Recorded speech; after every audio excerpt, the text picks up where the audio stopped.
semua berkat yang Anda alami, yang kelihatan dari sisi mustahil pindah kepadamu itu baru permulaan Bapak Ibu. Itu belum anak sulungnya dimunculkan Tuhan. Makanya jangan GR dulu, jangan percaya diri keterlaluan sehingga meninggalkan Tuhan, atau jangan sampai puas di titik ini. Bahwa semua yang kita lihat sekarang, kalau Anda dan saya ngira misalnya di Surabaya ini, rooftop ini sekarang wow gimana, ini belum apa-apa.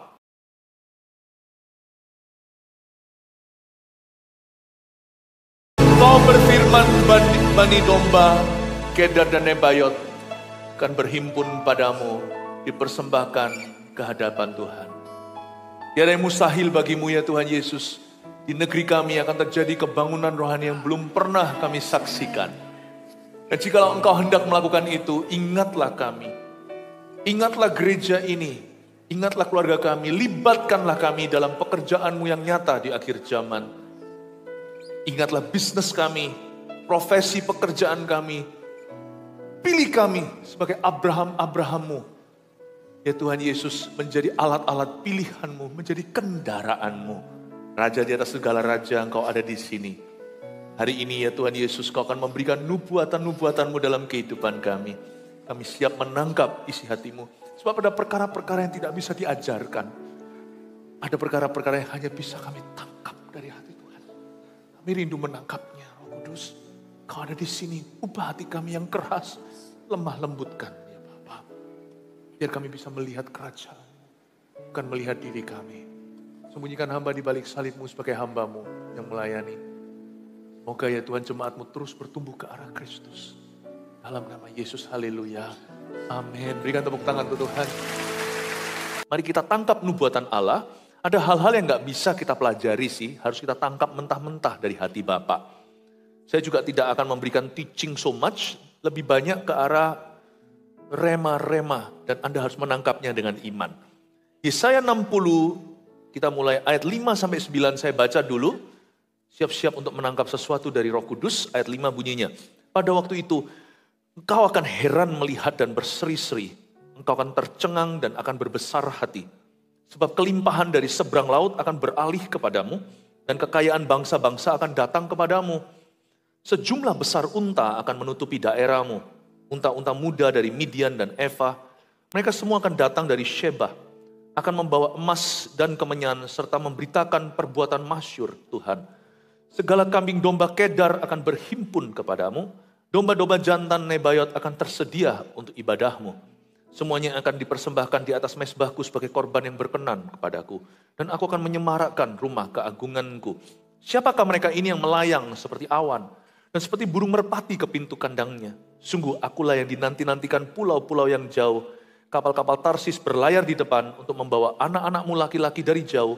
Perak dan emasnya dibawa serta. Untuk nama Tuhan Allahmu dan oleh karena yang Maha Kudus Allah Israel.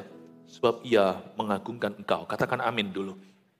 Firman-firman ini adalah firman kepada bangsa Israel. Salah satu arti dari ayat-ayat ini adalah untuk masa-masa milenium nanti atau di akhir zaman Israel dipulihkan sebagai bangsa pilihan Allah. Dan Tuhan berjanji nanti apa akan terjadi, kelimpahan bangsa-bangsa dipindah segalanya. Firman Tuhan itu selalu bermata dua lebih dari satu, tapi dia bicara kepada gereja perjanjian baru. Dia berbicara tentang kita juga. Ini adalah surat Nabi Yesaya. Ini kitab nubuatan Allah.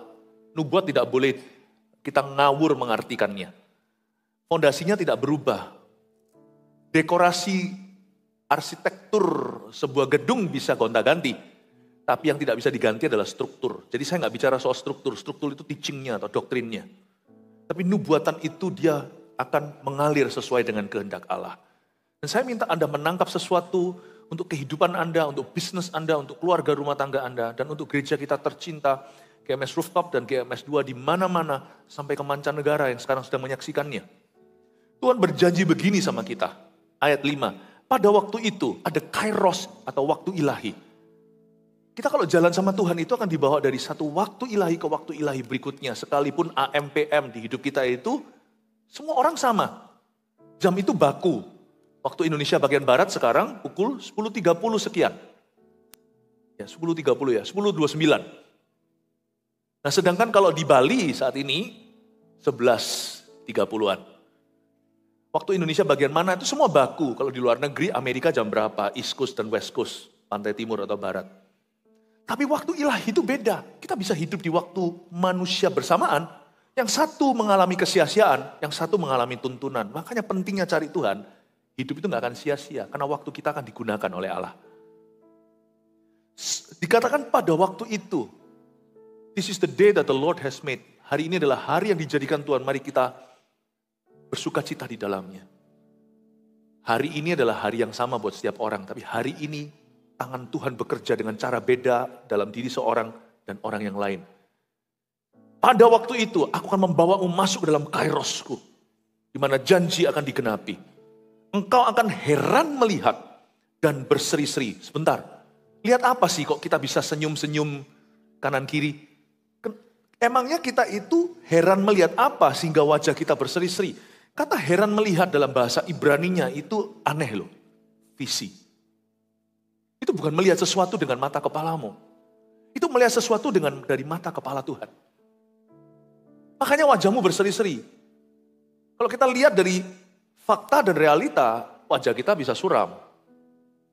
Kalau kita melihat dari mata kepala sendiri, apalagi sudut pandang manusia yang picik sekali, kita yang pesimis ini, wah kita lihat bukan tanah perjanjian, kita lihat raksasanya, dan kita memandang diri sendiri sebagai belalangnya. Ternyata kata heran melihat, itu visi. Sebab Engkau Tuhan yang maha tahu, yang beri mimpi dan penglihatan. To see beyond your circumstances today. Untuk melihat jauh melampaui keadaan dan kondisimu hari ini. Heran melihat itu visi. Kita melihat bahwa Allah heran. Nggak mungkin lah. Keadaanku ini membuat aku nggak kepingin hidup malahan. Aku nggak bisa melihat hari depan. Hari depan apa masa penuh pengharapan. Suram iya. Mana ada damai sejahtera kini. Sekarang ini aku rasakan kepanikan. Tapi Alkitab berkata kalau kamu mau masuk ke kairosku. Kamu harus melihat yang kulihat. Kalau kamu mau melihat. Kalau kamu mau masuk dalam waktu ilahi, kamu harus melihat dari sudut pandang ilahi. Oh, merinding saya. Pada waktu itu engkau akan heran melihat dan berseri-seri. Kata berseri-seri di situ itu, you have to be happy in that vision. Aku tidak suruh kamu melakukan, gini kira-kira bahasa Alkitabnya ya. Aku tidak menyuruhmu, aku tidak menyuruh engkau umatku untuk melakukan sesuatu dulu. Hal pertama yang engkau bisa lakukan, bahkan bukan melakukan apa-apa. Tapi agree with me, kata Tuhan. Sepakat dengan aku, kata Tuhan Yesus. Aku tidak minta aktivitas perdana kita dalam iman itu bukan berbuat apa-apa. Ternyata agree dengan Tuhan. Sepakat dengan Allah. Sedangkan doa kita seringkali kan suruh Tuhan sepakat sama kita. Gua maunya apa? Nggak bisa. Visi itu membawa kita ke level lebih tinggi. Kita yang sepakat sama Allah. Kata berseri-seri itu bukan apa bahasa Surabayanya mesem ya. Bukan senyum-senyum sana sini. Berseri-seri itu artinya happy to follow my vision. Apakah engkau kerasan dalam visi Tuhan? Atau kita menggerutu? Tuhan suruh kita ke Kanaan, lalu kita mengeluh sama Musa. Apa-apaan sih kan enakan dulu. Ngapain sih dibawa ke rooftop hari ini? Ngapain sih dibawa ke 2030 300 gereja? Ngapain sih ke 1000 gereja apalagi 1 juta murid? Ke pulau-pulau jauh. Tidak akan cukup kita hanyalah beribadah. Kalau kita nggak kerasan dalam visi itu, kita akan mencetat keluar. Kalau kita kerasan di dalamnya, Yohanes 15 kita akan berbuah. Kata abide in me, tinggallah dalam aku. Kamu akan berbuah lebat. Kata tinggal dalam aku itu kerasan home sweet home. Gak bisa orang itu cuman stay married. Berapa banyak orang itu tetap stay married tapi sudah pisah ranjang, pisah kamar, sendirian. Stay married tapi gak kerasan dalam pernikahan itu. Gak bisa. Mana ada berkat madu susu buat anak cucu. Yang membuat berkat pernikahan kita itu diturunkan adalah pernikahan bahagia. Papa mama kerasan dalam pernikahan itu. Dan Tuhan berkata kamu harus berseri-seri. Kamu bersuka cita karena aku. Orang Israel ketakutan setengah mati kok itu Yosua. Untungnya mereka sudah pengalaman 40 tahun itu di disiplin Tuhan. Kalau enggak mereka akan mengulangi kesalahan nenek moyang. Mereka tidak menggerutu sama Yosua, sedangkan dulu mereka menggerutu sama Musa. Waktu Yosua berkata, kita ke Yeriko, mereka sorak-sorai di Yeriko. Padahal harusnya Kalau mereka tidak melihat dari sudut pandang Allah, mereka tuh masuk perang loh. Menghadapi raksasa, tembok yang besar-besar. Sedangkan mereka harusnya sudah fine-fine saja lah mengembara. Apa salahnya jadi orang gypsy? Kenapa mereka harus menjadi orang pilihan Tuhan dan disuruh masuk ke Kanaan? Perang menanti mereka. Tapi mereka masuk dengan sorak-sorai. Kamu harus berseri-seri. Kalau kamu mau tembok ini roboh, kamu harus teriak happy. Makanya nggak boleh kita itu hanya memberikan persembahan. Saya ngomong gini bukan karena minta uang. Saya ngomong begini itu untuk mengajarkan sebagai bapak rohani kepada anak-anak rohaninya. How we should worship Jesus. Gimana kita harus menyembah Tuhan. Nggak bisa kita itu hanya memberikan persembahan. Persembahan yang kita berikan misalnya. Itu Alkitab mengatakan, Rasul Paulus menulis begini. Berikanlah dengan cheerful heart. Dengan sorak-sorai, dengan sukacita. I'm happy to give. I'm happy to serve. I'm happy to be an usher. Aku happy untuk bisa melayani Tuhan. Aku happy datang ke gereja. Bukan menggerutu datang, ayolah, ayolah Pak. Ayolah Koh. Ayolah Mas, datang ke gereja lah Mas. Ya oke lah, boleh lah sekali-kali. Gak bisa, Tuhan gak suka begitu. When you give cheerfully. When you worship wholeheartedly. Waktu engkau menyembah segenap hati. Waktu memberi dengan sukacita. Tuhan berkata kamu harus berseri-seri. Apakah Tuhan paksa kita tersenyum dan tertawa? Yes, setiap lutut akan bertelut, setiap lidah akan mengaku. Tuhan suruh kita berseri-seri. Itulah kenapa banyak orang Kristen hidupnya tidak punya kuasa. Karena mereka melakukan tugas ibadah mereka. Atau ibadah mereka secara lahiriah. Tapi memungkiri sukacitanya. Oh, pada waktu itu engkau akan heran melihat. Dan berseri-seri.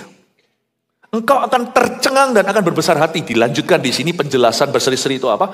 Tercengang. Kata tercengang di sana itu seperti orang yang jatuh cinta. Jatuh cinta. Love struck. Ya, saya masih ingat kok. Ini mungkin membuat sedikit malu tapi nggak apa-apa. Karena saya bangga dengan pernikahan saya. Saya pertama kali first kiss sama istri saya itu seperti orang bengong. Setengah jam kemudian itu kayak love struck, tahu nggak? Love struck itu kayak orang yang setelah mungkin kena sengat apa gitu. Saya nggak bisa sadar-sadar digini-ginikan orang. Rasanya kayak, ya. Makanya itu jangan sembarang kissing anak-anak muda. Pastikan itu untuk pasangan hidupmu yang dari Tuhan. Dan love struck itu artinya apa? Itulah tercengang. Itu kayak orang yang bukan homesick tapi love sick. Kayak mereka itu feeling blue bahasa Inggrisnya. Itu maksudnya, kalau kita sama visi dari Tuhan, visi gereja kita apa? Mendirikan 1000 gereja lokal yang kuat dan 1 juta murid. Emangnya itu visi gua, itu bukan visi saya. Kalau saya, Bapak Ibu kalau tanya, saya hanya ingin peaceful life, sungguhan. Kalau Anda tanya saya secara orang-orangan, saya hanya ingin hidup damai. Saya cuma kepingin good life, hidup yang baik. Saya itu gak kengangguran. Memberikan hidup saya. Dari umur 18 tahun, ku serahkan cita-cita. Kenikmatan masa muda, dari umur 18 saya jadi hamba Tuhan. Saya lepaskan semuanya. Orang boleh kasih harta lah, kasih apa. Saya kasih masa muda saya yang menurut saya jauh lebih berharga daripada hanya sekedar harta yang bisa dicari kembali. Masa muda gak kembali. Buat apa sih? Kadang-kadang saya pikir ini visiku kah atau visi kami? Bukan. Kalau ditanya orang-orangan, saya hanya kepingin hidup yang tenang. Tapi Tuhan tuntun ke dalam perang. Mendirikan 1000 gereja lokal yang kuat, itu tidak gampang. Penuh tantangan, perizinan warga setempat, didemo, diviralkan, mau ditutup. Ini gereja-gereja sekarang yang saya maksudkan, nanti kita doakan. Lagi menonton kita, GMS Binjai, GMS Tabanan. By the way, kalau Anda menyaksikan ini, we are with you. Kami bersama denganmu. Jangan khawatir. Dituntun masuk perang mendirikan 1000 gereja lokal yang kuat dan 1 juta murid. Anda itu bukan bergabung dalam sebuah gereja waktu Anda bergabung dengan GMS. Anda bergabung dalam kerajaan Allah. Oh haleluya, kasih tepuk tangan untuk Tuhan. Pinginnya sih cuman gimana ya di masa tua atau masa-masa saya sudah setengah bayar maunya itu cuman ke gereja itu cuman adem AC-nya. Duduknya enak, cuman ibadahlah seminggu sekali. Masuk sini dikasih visi dari Tuhan. Yes. I think lebih baik begitu ya. Karena intisari bergereja telah bergeser sejak 2000 tahun lalu. Gereja mula-mula tidak didirikan karena Tuhan mau rumah ibadah. Diturunkan 120 api di atas kepala itu untuk membawa Injil sampai ke mancanegara. Amanat agung telah jelas, Yerusalem ditinggalkan ke Yudea, Samaria sampai ke ujung dunia. It's never on God's mind to play church. Banyak gereja hari ini murtad di seluruh dunia. Gereja yang berdiri tapi tidak pernah berdiri, tidak pernah terdaftar di sorga. Dia terdaftar mungkin di organisasi dunia. Never been a church in God's eyes. Tidak pernah menjadi gereja di mata Allah. Pahami sesuatu. Kalau saya main gereja-gerejaan, mendingan saya jadi orang kafir. Kalau saya bergereja beneran. When I fall in love, I really will fall in love. When I hate, I will be the greatest hater. When I love, I will be the greatest lover. Saya membuat suatu kesimpulan dalam hidup ini, kalau sama Tuhan tidak boleh setengah-setengah. Kalau saya benci, saya benci. Kalau saya cinta, saya cinta. Kalau saya masuk surga, saya tidak mau kaki saya di neraka. Kalau memang mau masuknya neraka, udah gak usah ngintip surga. Amin Bapak Ibu Saudara. Terlalu berat mungkin firman ini? Saya rasa firman ini yang menjadikanmu Kristen. Bukan yang menjadikanmu pengikut. Oh, berikan kemuliaan bagi Tuhan. Engkau akan tercengang dan akan berbesar hati. Kata berbesar hati artinya optimis. Mesti optimis jadi orang. Jadi orang harus optimis. Ibadah ke-1 tadi, saya sampaikan tentang depresi. Roh depresi yang menguasai seluruh dunia akan semakin menjadi-jadi. Orang Kristen minimal harus optimis. Kalau saya tidak bisa minta iman, optimis duluan. Mesti optimis dulu. Jadi orang Kristen itu bahasanya gini loh, kalau disuruh sesuatu yang belum tahu, bisa enggak kamu lakukan ini? Jangan berkata, enggak mungkin Pak, enggak bisa. Kalau memang enggak mungkin, enggak bisa, itu pelan-pelan aja, enggak usah terlalu menggebu-gebu. Karena dunia sudah terlalu banyak berita ini, enggak bisa, enggak mungkin. Tapi kalau memang Anda merasa bisa, Anda orang yang optimis, Anda bisa ngomong gini, jangan janji palsu juga, bisa, tapi tidak pernah performa. Kalau saya jadi Anda, saya akan begini, bisa Pak, tapi kasih saya waktu untuk mengusahakannya dulu, nanti saya kasih report pada Bapak. Saya akan usahakan. Saya lebih suka orang yang realistis dan berkata, I will try my best. Jangan tolak di depan, gak bisa dulu. Kalau itu sesuatu yang memang sudah di jalur hidupmu. Saya akan usahakan Pak, semoga bisa. Doakan ya Pak, saya akan usahakan, kasih saya 1,5 minggu, saya kembali ke Bapak dengan report, dengan hasil. Lalu habis itu, kalau Bapak itu minta 100 kulit katan, seperti Saul minta sama Daud, bawa pulang 200 kulit katan, tunjukkan kepada dia bahwa bagi Allah tidak ada yang mustahil. Amin Bapak Ibu. Jadi orang itu harus optimis, kamu harus berbesar hati, apalagi kalau sudah dalam visi Tuhan, berbesar hatilah, jangan kecil hati. Nah sekarang kita lihat berkat Tuhan, di mana ada visi, di situ ada provisi. Bahasa Inggrisnya ya, saya bermain kata-kata ini. Where there is God's vision, there is always His provision. Saya suka sekali dalam bahasa Inggrisnya, provision itu artinya penyediaan atau persediaan Allah. Provision itu adalah satu kata, tapi di dalam kata itu ada kata vision. Provision. Ya, saya suka sekali kalau merenungkan kata-kata dan kalimat, di mana ada visi, dan kalau Tuhan pro dengan visi itu, di situ ada provision, ada penyediaan Allah. Tuhan tidak pernah suruh kita itu pergi berperang lalu Tuhan sembunyikan peluru. Tuhan nggak pernah suruh kita memanah lalu anak panahnya disimpan. Tuhan nggak pernah suruh kita pergi tanpa sebelah sana.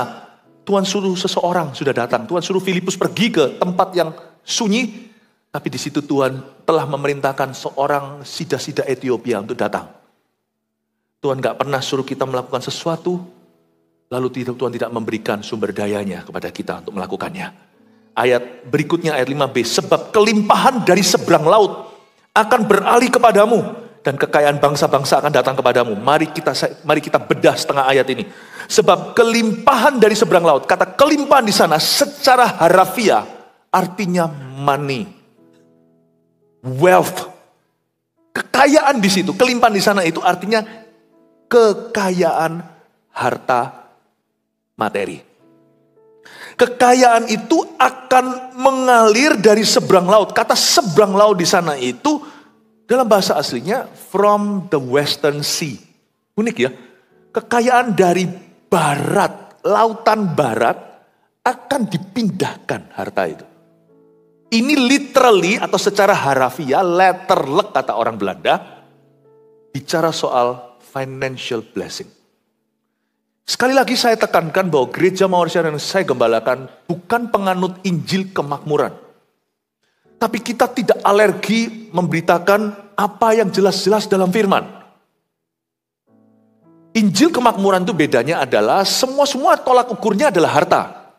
Sedangkan bagi gereja yang menganut seluruh firman, harta ada di pinggiran, termasuk bagian dari perjanjian Allah, namun bukan utama.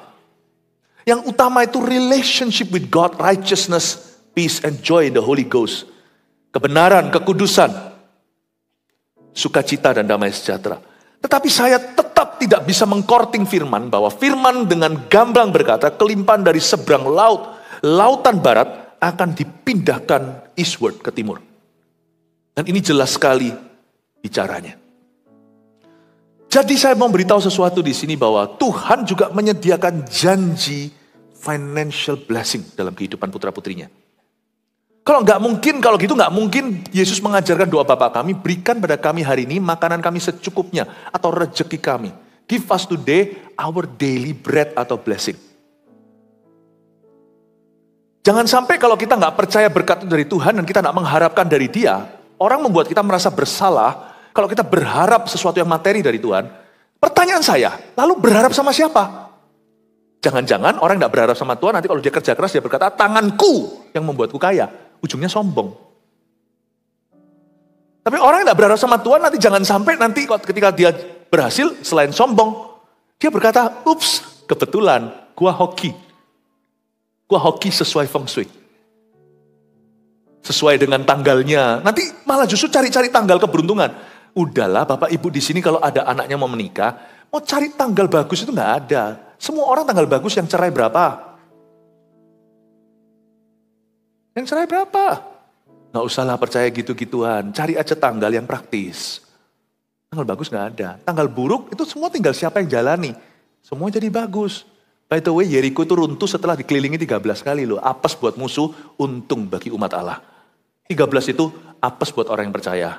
13 itu untung buat kita yang tidak terpengaruh olehnya. Amin Bapak Ibu Saudara. Ulang tahunnya masih tanggal 21. Dirayakan tanggal 20. Tuh aku jangan nanti pendek umur. Berapa banyak orang ulang tahunnya tepat waktu mati dini. Rumah sakit gak pernah kembali.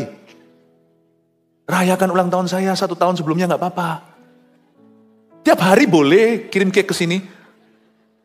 Saya tetap panjang umur kalau Tuhan berkata demikian. Daripada saya panjang umurnya tapi sia-sia hidupnya. Mendingan pendek tapi penuh. Tapi kalau bisa panjang dan penuh sekalian. Bapak Ibu coba pikirkan, superstisi itu ridiculous atau konyol sekali. Gak usah percaya gituan. Janji berkat itu ada bukan kebetulan. Dan jangan sampai nanti sombong karena tangan sendiri. Asal kita itu imbang. Kita percaya Tuhan, namun kita bekerja keras. Kata Paulus di Tesalonika, lu gak kerja, gak usah makan. Jangan doa doang. Anda kira pendeta kerjaannya doa saja? Ikut sama saya 1 minggu, Anda muntah darah. Meeting ini, editing, ngatur ini segalanya, doanya, firmannya, khotbahnya, konselingnya, ketemu orangnya, social responsibility dengan pemerintah, dengan pejabat, dengan jemaat, pergi ke rumah sakit, pergi ke penjara. Ikut saya 1 minggu. Anda tidak kelihatan ujung utas talinya itu uang. Anda lakukan itu hanya untuk jiwa. Kalau Anda tidak panggilan, tidak akan tahan.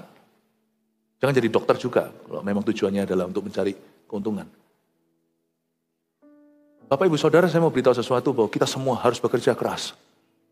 Jangan hanya percaya berkat dari Tuhan lalu kita tidak berbuat sesuatu. You do something. Saya buka rahasia, saya bukan tidak dalam kondisi paling fit sekarang. Kemarin sudah diminta untuk saya cuma khotbah 2 kali. Saya bilang no, I'm gonna give my best for my church. Saya mau khotbah 5 kali hari ini, kuat, doakan supaya saya kuat. Saya nggak apa-apa, nggak sakit, cuman badan saya masih agak lemas-lemas sedikit. Tapi saya 5 kali hari ini akan kuat, saya mau memberikan yang terbaik untuk Tuhan, untuk Anda. Siapa bilang gak kerja keras? Tim hari ini yang bekerja dengan saya semuanya nanti itu Redo dan kawan-kawan semuanya itu 5 kali ini. Itu ini akan duduk di situ 5 kali sampai kursinya jamuran nanti. Kasih tepuk tangan untuk mereka juga. I want you to understand that nothing substitutes for working hard. Not even praying hard. Tidak ada yang bisa menggantikan yang namanya kerja keras meskipun doanya keras. Doa itu keras. Ada hari-hari di mana kalau saya doa 3-6 jam. Itu masih terjadi dalam hidup saya sampai 7 jam hari ini. Saya masih doa sebanyak itu setiap hari. Akhirnya terbuka juga. Tadi pagi saya berkata saya gak mau buka. Rahasia kebuka juga. Saya ajak sekali-kali doa sama saya 7 jam. Non-stop. Kalau Anda tidak punya roh doa yang kuat, Anda tidak akan tahan. I want you to understand that we all work hard, therefore the church grows. Gereja ini bertumbuh karena pekerjaan, karena kerja keras semua bagiannya, semua sukarelawannya, semua full timernya. Kalau Anda mau lihat apapun bertumbuh di hidupmu seperti gerejamu, bekerja keras juga. Tapi doanya jangan kurang. Doaku masih 3, 2, 3, 6, 7 jam sehari. Saya masih doa keras, meskipun pekerjaan saya keras. Saya minta Anda tidak mengorting apa-apa. Kerja keras perlu, doa dengan sungguh-sungguh juga perlu. Berikan tepuk tangan untuk Tuhan Yesus yang tercinta. Kelimpahan dari seberang laut akan beralih kepadamu. Saya suka kata beralih kepadamu. Beralih kepadamu di situ artinya dititipkan. Luar biasa loh. Beralih itu artinya converted and then entrusted. Coba ya bahasa Inggrisnya. Converted itu conversion yang juga diartikan pertobatan. Conversion itu artinya seperti nilai tukar uang. $1 sama dengan 15.000 sekian. Itu kan nilai tukar. 1 yen itu berapa dolar? Atau mungkin 1 Singapura dolar lawan USD itu berapa? Itu ada conversion. Kenapa mata uang negara tertentu kuat? Karena banyak orang memakai mata uang itu. Kenapa dolar itu merajalela di seluruh dunia? Karena seluruh dunia masih didominasi USD. Misalnya kalau seluruh dunia pakai rupiah, ya rupiah kuat sekali lah. Nah disinilah Tuhan berkata, nanti misalkan ini rupiah nih ya misalnya, nanti akan aku convert. Harta dunia itu, bangsa-bangsa itu akan semuanya itu ke rupiah. Masalahnya, kira-kira gitu bahasanya. Sehingga kan kuat. Nah ini maksudnya beralih kepadamu itu conversion. Ditukar, money changer. Apa yang mestinya miliknya Afrika, miliknya mana, tiba-tiba milik Indonesia. Itu maksudnya. Ini penguatan ekonomi terjadi dari tangan Tuhan. Aku akan memastikan orang beli dari kamu dan kamu yang produksinya. Dititipkan dan bukan hanya converted. Lucunya, bukan lucu, indah mulianya adalah beralih kepadamu. Kata beralih itu artinya entrusted. Jadi Bapak Ibu dengarkan, hari-hari ke depan akan ada berkat materi yang diberikan kepadamu tapi tidak pernah sungguhan diberikan. Itu hanya dititipkan kepadamu. Akan ada beberapa orang-orang perusahaan, bukan beberapa, tapi siapa percaya akan alami ini.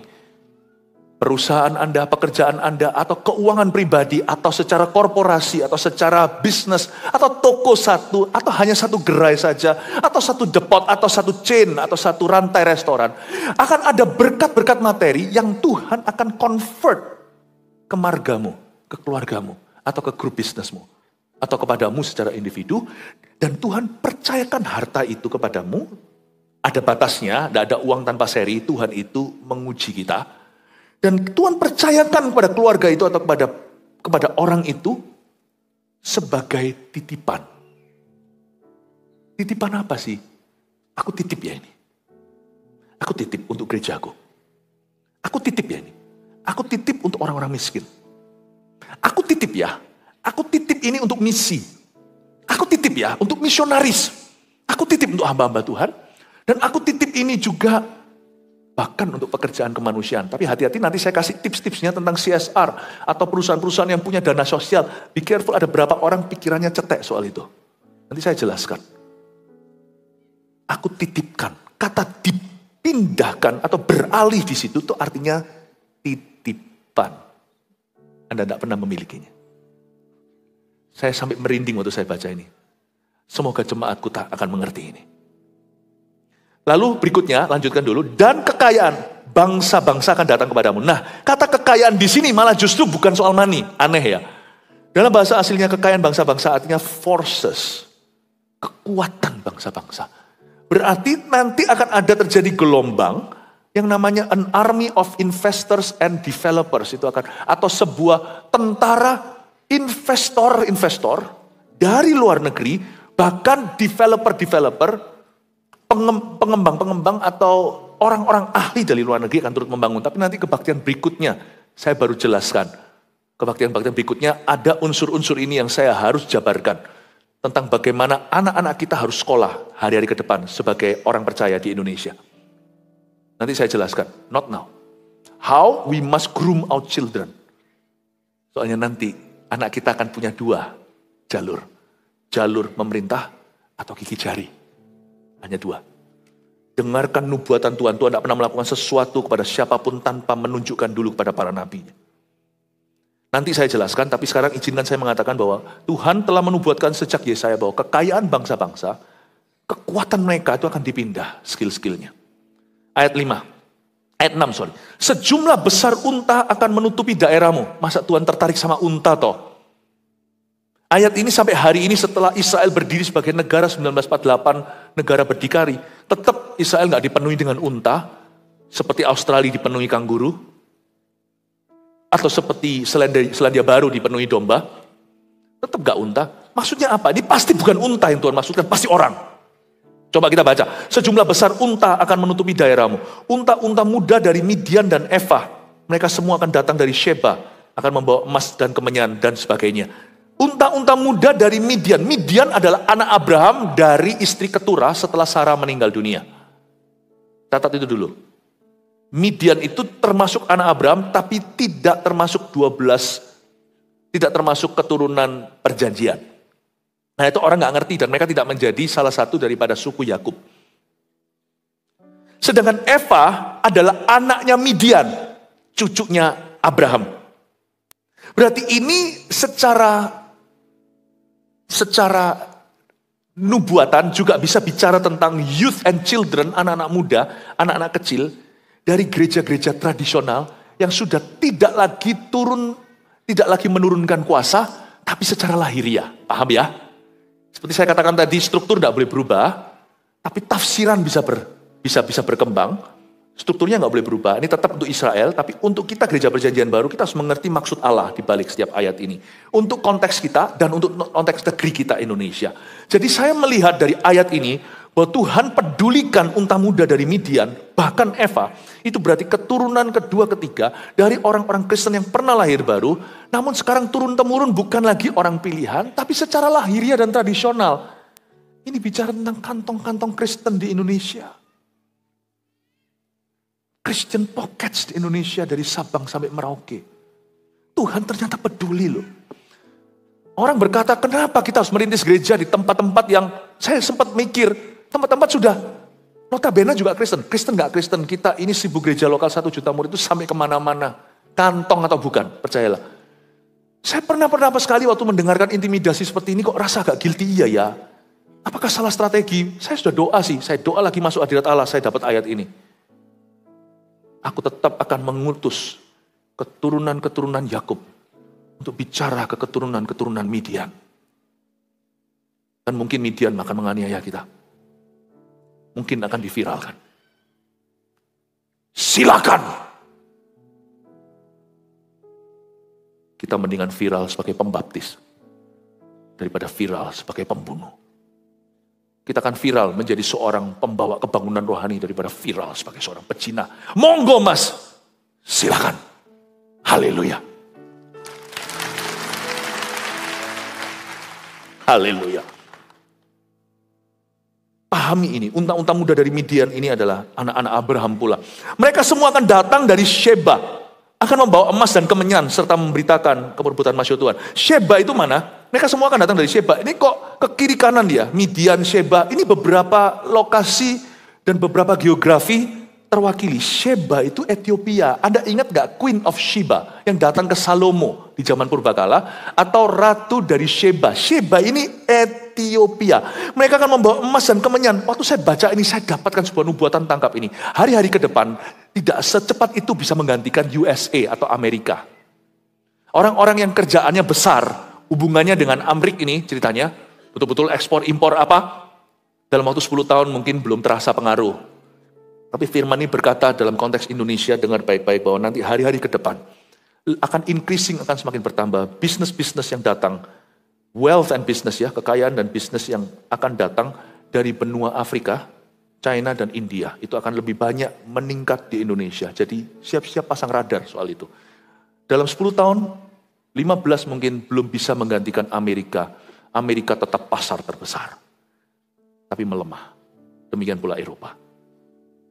Anda akan mulai lihat Afrika, Anda harus mulai lirik. Sedangkan Indo-Cina, seperti Vietnam, Kamboja, dan sebagainya. Laos juga, mereka masih semi terbuka. Dan mereka akan menjadi pengikut persis di belakangnya. Dan biasanya akan banyak bersaing dengan Indonesia soal manpower. Performanya lebih cepat, lebih murah. Nah, akan banyak pabrik pindah di sana, mungkinan terjadi. Tapi mereka bukanlah dari sisi atas hulu ke hilirnya. Hulu ke hilirnya tetap negara maju. Negara maju nanti itu Anda akan lihat kebangkitan Afrika di hari-hari ke depan. Waktu saya baca ini, saya merasakan dalam hadirat Allah, setelah 6-7 jam berdoa, saya merasakan beritahu kepada jemaatmu, ya jemaatnya Kristus maksudnya, untuk siapkan diri ke situ. Jemaat kita ini akan masih tinggal di bumi sampai akhir hayatnya atau sampai Tuhan datang. Lebih baik kita persiapkan untuk jadi champion semuanya. Katakan ke arah kanan kirinya, Tuhan akan memakaimu secara luar biasa. Kasih tepuk tangan untuk Tuhan Yesus. Segala kambing domba Kedar, ayat 7, akan berhimpun kepadamu. Kedar itu siapa? Kedar itu adalah the second son of Ismail, itu anak keduanya Ismail. Domba-domba jantan Nebayot akan tersedia untuk ibadahmu. Kata domba-domba jantan dalam bahasa Ibraninya itu men, laki-laki. Nggak bicara tentang domba, Tuhan nggak tertarik sama animal. Nebayot adalah anak sulungnya Ismail. Kenapa kok anak bungsunya Ismail yang disebut dulu, setelah itu anak sulung? Semua berkat yang Anda alami, yang kelihatan dari sisi mustahil pindah kepadamu, itu baru permulaan Bapak Ibu. Itu belum anak sulungnya dimunculkan Tuhan. Makanya jangan GR dulu, jangan percaya diri keterlaluan sehingga meninggalkan Tuhan, atau jangan sampai puas di titik ini. Bahwa semua yang kita lihat sekarang, kalau Anda dan saya ngira misalnya di Surabaya ini, rooftop ini sekarang wow gimana, ini belum apa-apa. Saya curiga, ini hanyalah pangkalnya. Nanti branch atau nanti cabang-cabangnya jauh lebih besar. Nanti kita akan lihat rooftop-rooftop di seluruh dunia yang lebih dari ini. Apapun yang Tuhan berikan sekarang itu baru kedarnya. Baru Allah kedarnya. Belum Nebayotnya. Makanya itu jangan kita itu berbicara besar kalau baru diberkati Tuhan. Kalau kita itu baru diberkati itu jangan sampai kita meninggikan diri. Apa-apaan. Rendah hati aja terus supaya Tuhan bisa terus tinggikan. Jadi orang itu pokoknya ngendek aja. Mau disikat diam aja. Mau disalah ngerti, jalan terus. Mau dilempar batu, gak usah cari siapa yang lempari. Mau digonggongin anjing, kafilah berlalu. Udah, Tuhan yang tinggikan terus. Persiapkan dirimu. Hidup gak hanya sebatas hari ini. Orang bilang begini, orang bilang begitu, itu terserah mereka. Hiduplah untuk Tuhan yang masih laju terus. Oh haleluya, domba jantan Nebayot akan tersedia bagi ibadahmu. Ada 2 concern di hati Tuhan yang saya mau sampaikan. 2 concern ini harus Anda tangkap dengan iman. Dari ayat 6 dan ayat 7 saja yang kita baca, belum ayat 8 seterusnya ya, masih ada 2 ayat lagi saya jelaskan. Ayat 6 dan ayat 7 ini saya mendapatkan 2 concern yang saya tangkap dalam doa saya. 1, kantong-kantong Kristen harus diselamatkan di Indonesia. Kantong-kantong Kristen yang mudah tercuri.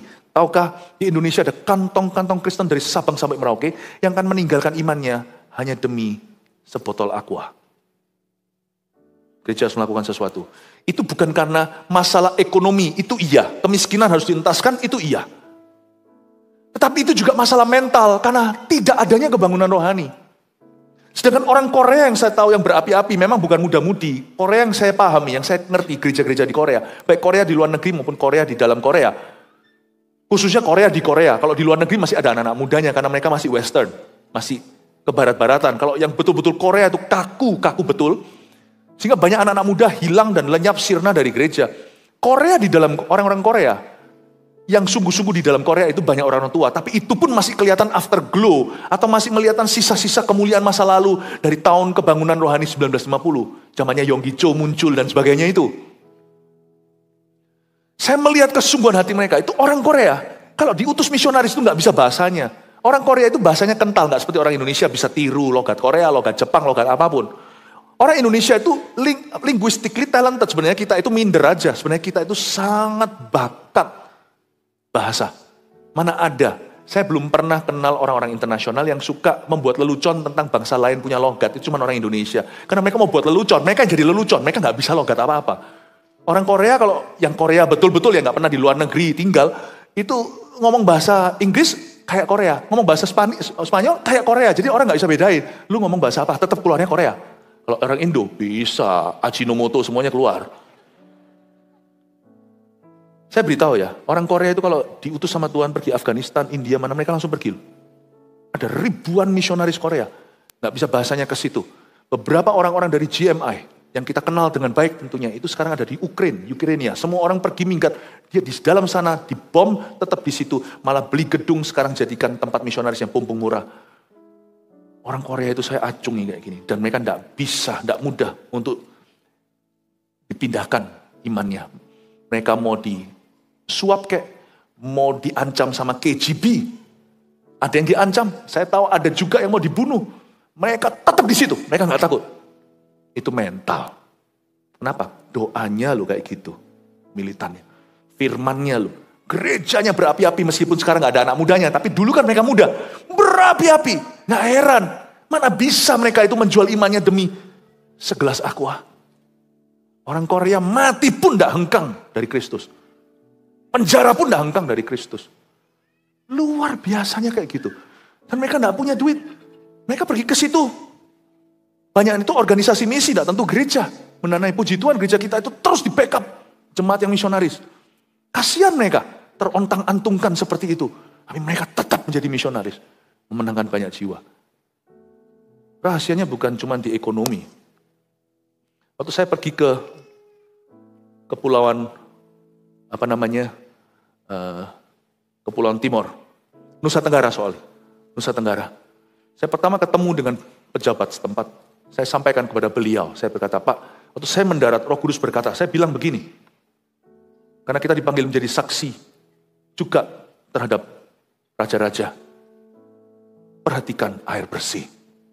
Saya disuruh doa untuk air bersih tempat ini. Saya ini orang yang paling jarang baca-baca berita segalanya ya. Memang itu kekurangan saya dilengkapi oleh tim saya. Tapi saya tiba-tiba merasa air bersih di sini.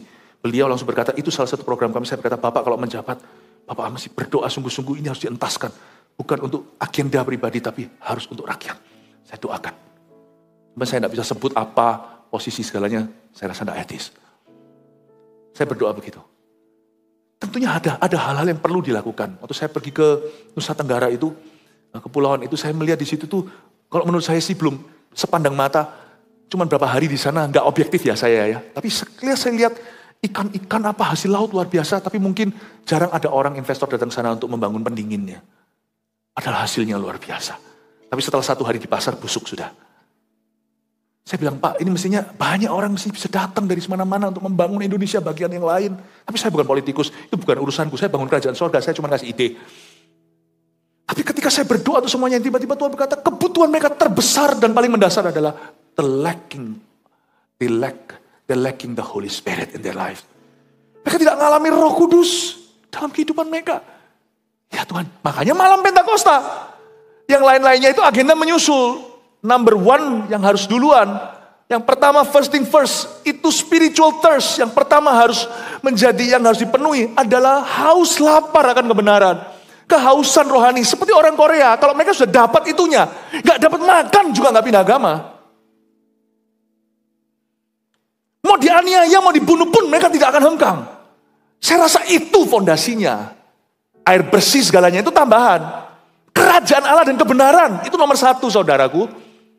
Saya langsung waktu malam Pentakosta saya berkata, you need the Holy Spirit. Boom!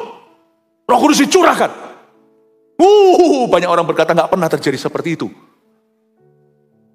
History mungkin di kota itu secara size saja misalnya. Pertemuan demikian rupa. Orang masih membicarakannya. Saya rasa itu perlu. Kantong-kantong Kristen perlu itu, perlu dua-dua. Pelayanan itu harus holistik, harus sepenuhnya. Air bersih juga perlu, pendidikan juga penting. Sandang pangan papan itu harus diberikan. Jangan ngomong tentang firman kalau orang tidak bisa makan. Makanya kita juga ada yayasan namanya Mawar Sharon Peduli, itu terus dijalankan. Janji kita waktu kita masuk rooftop terus jalankan MSP. Tapi jangan lupa, kebangunan rohani itu jawabannya. Sebab orang makan, minum, besok juga lapar lagi. Apa yang dimakan keluar di jamban. Tapi apa yang masuk ke hati tidak akan keluar lagi. Christ here. Kristus di sini. Air kehidupan. Kamu tidak akan pernah haus lagi. Kamu tidak usah menimba air ini lagi. Itu yang kita rindukan. Gereja tetap harus gereja. Yang lainnya itu tugas pemerintah, tugas bisnismen juga. Tapi gereja tetap akan memberitakan spiritual thirst harus diisi dulu. Kantong-kantong Kristen harus kita lawat. Makanya gereja-gereja kita ada di mana-mana sekarang. Kantong-kantong Kristen mudah tercuri di Sabang sampai Merauke. Kedua, concern Tuhan adalah pulau-pulau yang jauh di Indonesia, di luar Jawa. Tolong diingat Bapak Ibu Saudara yang di dalam pulau Jawa yang menyaksikan saya, yang di luar Jawa ini, Anda sekarang menjadi subjek kasih kami. Tolong diingat regional Sumatera yang dipimpin oleh Pastor Maxi. Regional Kalimantan yang dipimpin oleh Pastor Yudi yang telah pindah ke situ, khusus saya pindahkan ke sana. Padahal saya kangen setengah mati. Saya kekurangan orang di sini. Jangan lupa, Kepulauan Sulawesi, Ambon, dan Papua yang disingkat regional Sulam Papua yang dijalankan oleh Pastor Kuo Chen, Pastor Thomas, yang menjalankannya dengan sangat baik. Sekarang beliau ada di Makassar. Tahun depan Desember akhir, Tuhan izinkan kita akan resmikan gedung kita baru di GMS Makassar, lebih besar. Manado terus berkembang. Lalu jangan lupa tentunya GMS Bali dan Kepulauan Nusa sampai ke ujung timur sana, sampai ke Australia yang dipimpin oleh Pastor Samuel Muji dan istri, yang sekarang sudah baru saja beberapa minggu lalu saya utus ke Bali, pindah ke situ. Bapak Ibu, ingatlah bahwa GMS tidak hanya ada di Surabaya, Jakarta, Semarang, Jogja. Hatiku menangis untuk seluruh Indonesia. Saya kalau disuruh jadi pendeta, cuman untuk ngayom-ngayomi begini, cuman untuk ganggang kaki, enak-enak, cuman hidup tenang, saya akan taruh rencana saya. Saya akan resign. Tapi selama masih ada satu jiwa lagi, kantong-kantong Kristen yang tercuri gara-gara sebotol aqua, I'll bring you to war with me. Gereja ini akan saya bawa ke medan perang. Kalau Anda tidak tahan, jangan di gereja ini. Cari gereja lain, this church is not for you. But if you're with me, kalau Anda dengan saya, let's go to war. Kita akan menangkan perang ini untuk Tuhan.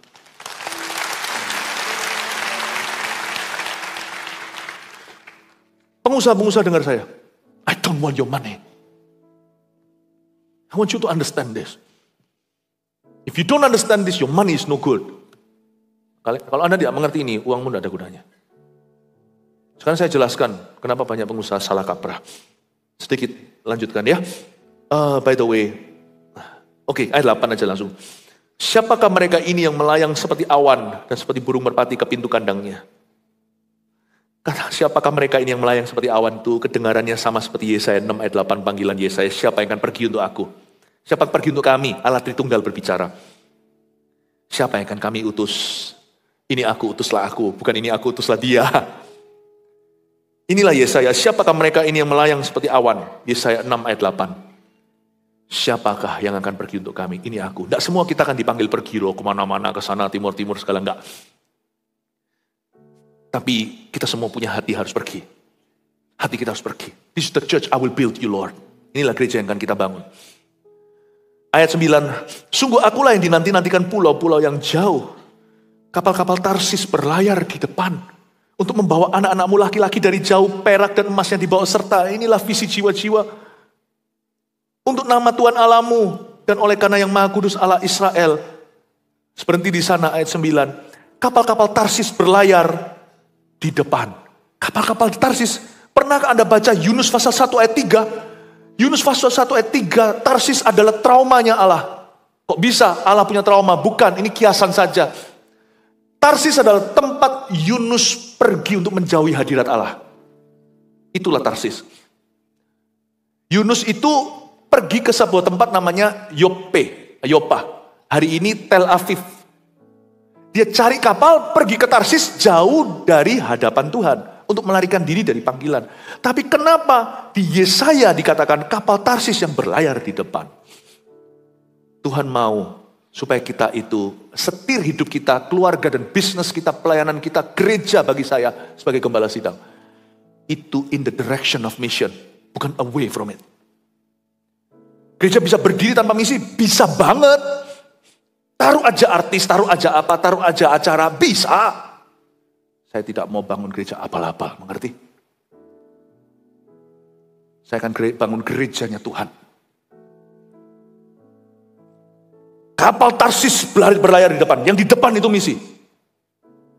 In the direction of mission. Tidak di arahnya misi. Mission directed church. Mission directed business. Mission directed marriage. Mission directed life. Mission directed family. Hidup yang arahnya adalah misi. Bisnis yang arahnya adalah misi.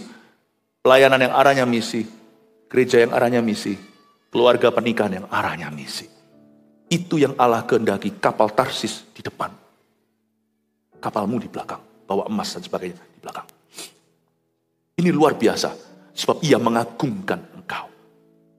Yang saya maksudkan misi itu tidak hanya humanitarian atau pekerjaan kemanusiaan. Itu perlu, jangan salah ngerti. Tadi saya sudah jelaskan. Pekerjaan kemanusiaan itu bagian dari pelayanan. Tapi yang utama adalah keselamatan. Karena saya suatu hari dulu pernah nimbang-nimbang, saya mau jadi apa ya? Jadi orang baik saya kasih makan, tapi orang itu masuk neraka buat apa? Saya harus kasih dia makan. Tapi seperti Yesus saya harus kasih dia, maksudnya saya harus kasih dia minum. Kalau dia dahaga mati gimana? Gimana saya bicara sama dia? Tapi saya juga harus memberi dia air yang tidak berasal dari dunia. Karena minuman ini yang membuat dia tidak lagi dahaga. Bukankah Yesus ketemu sama wanita yang ambil air itu di sumur Samaria? Tapi ujungnya kan Tuhan tunjukkan pada dia air yang lebih bagus. Wanita itu taruh airnya dan pergi lari ke kampung halamannya. Ceritakan pada dunia. Ingat Bapak Ibu Saudara, saya memutuskan suatu hari ini jadi pendeta. Karena saya rasa ini panggilan yang paling mulia. Anda jangan jadi pendeta kalau Tuhan tidak panggil. Karena kita dalam tim, kesebelasan. Tidak semuanya itu jaga gawang, tidak semuanya striker. Kita harus saling kerjasama. Saya berkata, saya rasa saya akan ini dulu, yang lainnya menyusul. Nah ini butuh seluruh kita kerjasama. Bukan hanya humanitarian, kebanyakan orang itu, apalagi kalau bisnisnya sudah sukses, pikirannya itu hanya mau kemanusiaan. Nah itu oke. Tapi tahukah Anda nubuatan ini bahwa Allah setiap hari pedih hatinya, melihat anak-anaknya dicuri karena segelas aqua? Nah segelas aqua. Bisa rasakan nggak kalau anak kita jadi pelacur, ini secara rohani. Misalnya kalau secara jasmani, gara-gara mereka cuma minta sesuap nasi, itu jadi orang tua sakitnya seperti apa? Saya bisa rasakan hati bapak itu kayak apa. Gak usah mikirkan orang-orang yang belum kenal Tuhan. Pikirkan aja kantong Kristen di Indonesia. Sumatera ada loh. Toraja juga ada. Sulawesi. Di sebelah sana Papua. Wah. Di kepulauan bawah itu. Nusa-Nusa itu. Nusa Tenggara. Itu. Tahukah terjadi human trafficking dan sebagainya? Saya rasa gereja tidak perlu menjawab semuanya itu bagian polisi atau aparat. Tapi puji Tuhan kalau ada aparat yang takut akan Tuhan, yang part of the gereja yang punya misi, sehingga nanti kalau sebagai pejabat, dia tidak akan menyalahgunakan, dia akan punya misi dari Tuhan. Saya bersyukur. Gereja tidak boleh melakukan segala sesuatu, gereja mau jadi klinik, gereja mau jadi hospital, gereja mau jadi apa, gereja tetap jadi gereja. Tugas kita utama dalam memberitakan Injil dan memuridkan jemaatnya dalam profesi yang berbeda-beda. Nah izinkan sekarang saya bicara kepada para pengusaha juga. Pengusaha kalau sudah sukses, pikirannya banyakan begini, ingin buat yatim piatu. Which is okay ya, jangan salah ngerti ya, tolong perhatikan saya. Which is okay, orphanages itu bagus. Tapi tahukah Anda ketika kita Gereja Mawar Sharon, kita GMS, Yayasan Mawar Sharon Peduli melalui Yayasan MSP, kita ada rumah keluarga, kita jadi semakin mengerti bahwa yang dibutuhkan oleh keyatim piatuan dalam orphanages atau rumah seperti ini, itu bukan more money loh. Atau bukan fasilitas kalau Anda tahu. Yang dibutuhkan itu selalu sama, baik itu gereja, kayak dalam konteks dana sosialnya, bisnis, kayak semuanya itu kita akan kecentok satu. Tuayan itu ada, pengerja kurang. Maninya ada, uangnya ada, fasilitas tidak kurang. Semua orang ke sana mau buang. Tapi yang jalankan papa mamanya di situ tuh. Karena yang dibutuhkan oleh yatim piatu bukan more toys. Misalkan kalau ada 10 perusahaan, yatim piatu terbatas, semua lempar ke sana. Bukan malah justru nanti jadi anak yang dimanjakan. Tiba-tiba semua mainan yang dibutuhkan mereka itu figur ayah ibu. Papa mama. Mereka tidak butuh mainanmu. Uang juga tidak bisa beli segala sesuatu. Mereka bisa memberikan pendidikan, bajunya. Tapi figur yang hilang itu siapa bisa nambah? Disitulah minus pekerjanya. Makanya itu orang-orang yang berniat baik, gak ada salahnya. Menurut saya ini hanyalah kekilafan. Misalnya kalau anak saya ulang tahun, saya panggil yatim piatu semua, saya kasih makan semuanya. Oke ya, kalau ada yang tersinggung tidak ada kesengajaan. Saya gak mikir siapa-siapa dan saya gak tahu siapa-siapa. Kita kumpulkan semua. Lalu kita ulang tahun semua anak yatim piatu suruh nyanyi Happy Birthday to you. Nyanyi untuk sinyonya. Nyanyi untuk anak masnya. Happy Birthday to you, Happy Birthday. Itu mereka tersenyum tertawa karena mereka harus. Dalam hati, kenapa aku tidak pernah diulang tahun kan begini? Itu justru membuat mereka pulang lebih hampa. Menurut saya kalau memang anak Anda ulang tahun, mau sama yatim piatu, jangan beritahu kalau lagi ulang tahun. Fokusnya tidak ke anakmu.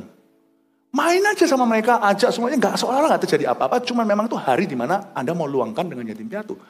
Jangan fokus, beritahu anaknya dulu, it's not about you. Kalau kamu memang melakukan ini mulia di mata Tuhan. Kamu berkorban, tidak jadi starnya, superstarnya. Kamu biarkan mereka, kamu membuat mereka jadi bahagiakan mereka aja di hari ulang tahunmu, tanpa mereka tahu itu ultahmu. Ini kan gak usah sebut. Udah ngasih makan apa segalanya, ini ngasih mainan juga gak apa-apa, ini itu. Tapi kasih waktu. Yang dibutuhkan mereka itu perhatian, kasih, waktu, dan edukasi secara pribadi, bukan sekolah. So you can make as many orphanages as possible. Kalau Anda gak bisa produce orangnya, sama dengan gereja tantangannya, produce orangnya. Sekarang gereja kita itu udah banyak. Gak semua ada hamba Tuhan, saudara. Belum semua ada gembala sidang. Nanti Anda akan lihat gereja perintisan kita tuh banyak tahun ini aja, itu lumber luar biasa. Belum ada gedung tetap, belum ada gembala sidangnya. Gedung gampang lah. Gembala sidangnya belum ada. Jadi banyak orang mau yatim piatuan begitu. Apalagi kalau Sweet 17, yatim piatunya semuanya orang lihat, wow. Aku 17 kerja, nyambi kerja ini. Gak cuma sekolah. I don't think it's the best idea. Kecuali kalau Anda mau low profile. Gak usah mikir tentang dirimu. Nah itu lain cerita. Jangan buat mereka curiga itu hari ultah. Yang dibutuhkan oleh yatim, perhatian, teladan, konsistensi dalam mengedukasi secara pribadi, bukan secara sekolah atau akademis. Yang dibutuhkan adalah cinta kasih, waktu. Jadi kalau memang Anda terpanggil untuk buka yatim piatu, you jadi bapak yatim piatunya. Kalau enggak, jangan cuma gelontor uang ke sana. Kalau enggak, ada orang puji Tuhan, kalau enggak, lepaskan jabatanmu, itulah peristirahatanmu atau pensiunmu, taruh. Jadilah apanya di yatim piatu. Datang ke sana tiap hari 4 jam. Senin sampai Jumat. Luangkan waktu cerita, tell stories, dan pelayananmu diterima Tuhan. Kalau semua hanya mau buka yatim piatu seperti itu misalnya, itu hanya to make you feel good. Itu tidak menjawab kebutuhan sang yatim. Itulah sebabnya businessman butuh gereja. Gereja tidak mikir sampai ke situnya, gereja mikir gimana caranya non-profit organization ini terus berjalan. Untuk terus melahirkan orang-orang yang sekalipun kita gaji secara tetap supaya mereka juga butuh pakaian, mereka butuh sandang pangan. Kita pikirkan gimana caranya mereka melayani itu tanpa pamrih. Makanya itu jangan sekali-kali pengusaha berusaha untuk jadi gereja. Gereja juga jangan melakukan usaha. Itulah sebabnya kita perlu bekerja sama dalam tubuh Kristus ini. Semoga ini Anda menangkap ini. Dan mulai hari ini Anda berbisnis, berkeluarga, lakukan segala aktivitas dalam spirit nubuatan Allah yang benar. I love you. God bless you.